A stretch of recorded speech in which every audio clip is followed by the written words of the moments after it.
देशातील लोकसभा निवडणुकीच्या निकालाचं चित्र आता जवळपास स्पष्ट झालं असून भाजप प्रणित एनडीए आघाडीला काठावर बहुमत मिळताना दिसतंय। सत्ता स्थापनेसाठी बहुमताचा आकडा 272 इतका आहे, मात्र भाजप स्वबळावर बहुमताचा आकडा गाठताना दिसत नाहीये।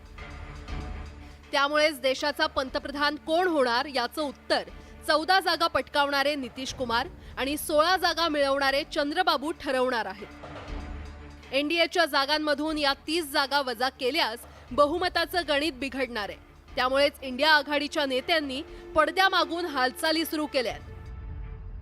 इंडिया आघाडीचे नेते हे अत्यंत धाडसी राजकीय डाव टाकण्याच्या तयारीत असल्याचं कळतंय। या सगळ्या रणनीतीची सूत्र शरद पवार आणि काँग्रेसमधील वरिष्ठ नेत्यांकडून हलवली जात असल्याची चर्चा आहे। लोकसभा निवडणुकीचा निकाल समोर आल्यानंतर इंडिया आघाडीकडून तेलुगू देसम पक्षाचे नेते चंद्रबाबू नायडू आणि संयुक्त जनता दलाचे सर्वेसर्वा नितीश कुमार यांच्याशी संपर्क साधण्यात आल्याची माहिती आहे।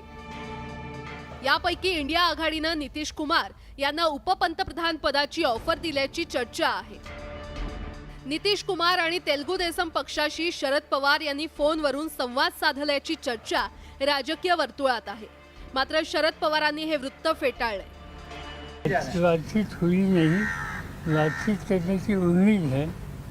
मेरी बातचीत खाली 2 लोगों के साथ हो गई, खड़गे साहब एंड सीताराम येचुरी। उसमें फैसला होगा कि क्या किसी और को जो हमारे गठबंधन में नहीं थे उन्हें कोई न्योता दिया जाए, उन्हें कोई पद दिया जाए। कौन कौन से लोग? जैसे नीतीश कुमार जी है, जैसे चंद्रबाबू नायडू या और कोई लोग हो सकते हैं। पंतप्रधान नरेंद्र मोदी यांनी लोकसभा निवडणुकीदरम्यान पुण्यातील प्रचार सभेत शरद पवार यांचा उल्लेख भटकती आत्मा असा केला होता। ही भटकती आत्मा पंतप्रधान पदाचं स्वप्न अपूर्ण राहिल्यामुळे गेल्या अनेक वर्षांपासून महाराष्ट्राचं राजकारण बिघडवत आहे, अशी बोचरी टीका पंतप्रधान मोदींनी केली होती। कि कुछ भटकती आत्माएं होती है, जिनकी इच्छाएं पूरी नहीं होती, जिनके सपने अधूरे रह जाते हैं, वो आत्माएं भटकती रहती है